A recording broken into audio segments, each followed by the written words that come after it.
Donald Trump has had a lot to say, often in 140 characters or less. Now that he's president-elect, his profligate tweeting is causing angst for many reporters who aren't sure how to handle a social media addict heading to the White House. Another day, another Twitter tirade from Donald Trump. They come at all hours of the day and night, one tweet after the other. Random messages from the president-elect, unconventional and often wildly unsubstantiated. Donald Trump now claiming millions of people voted illegally in the election that he just won. With a constant stream of bombastic tweets, the press is wringing its collective hands about how to handle them. Do his inflammatory tweets serve as a distraction? Maybe even something he does on purpose? Possibly, like when Trump took on Broadway to decry the way Mike Pence was treated during a performance of Hamilton. Trump saying the cast was very rude, harassed Pence, and should immediately apologize for their terrible behavior. That bizarre Twitter assault, though, bumped another story off the front pages: the settlement of a $25 million lawsuit against Trump University. You know, frankly, I don't know what our job here is as journalists these days, because, I mean, are we going to just do Donald Trump's tweet of the day? Hashtag, you better figure it out quick.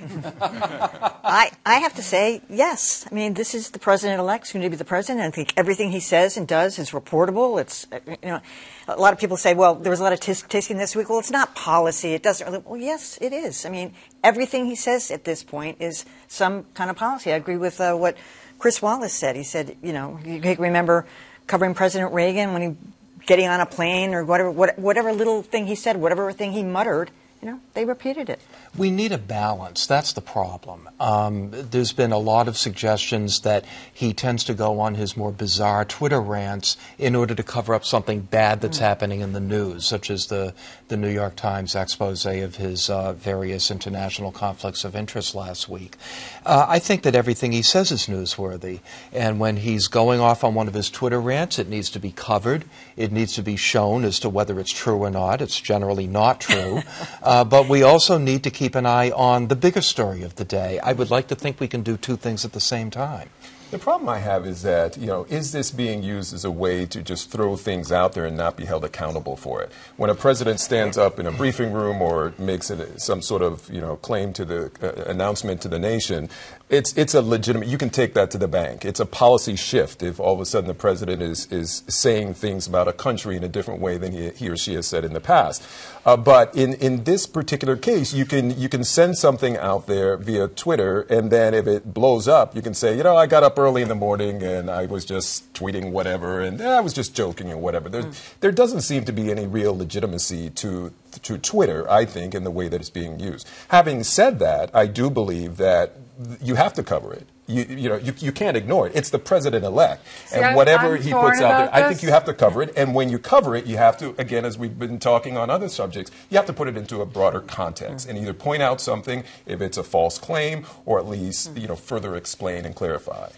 I'm torn about this, and here's why. I think Donald Trump won this election in large part because of Twitter, because he was able to ignore the media and go over their heads and speak directly to the American people, for better or worse. When the media covers his every tweet, they're simply amplifying that message even further.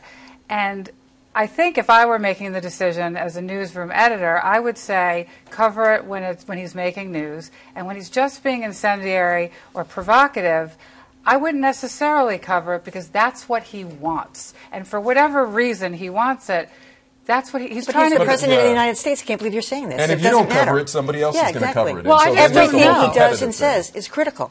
I understand that, but I think the way the media covered his tweets in the entire election, primary and otherwise, helped him. Yeah. So if the media's goal is to help him, then great. Cover his every tweet. Covering it, but doesn't, you know. I see where you're coming from. The criticism about network TV was they showed an empty podium and just let it run. Yes.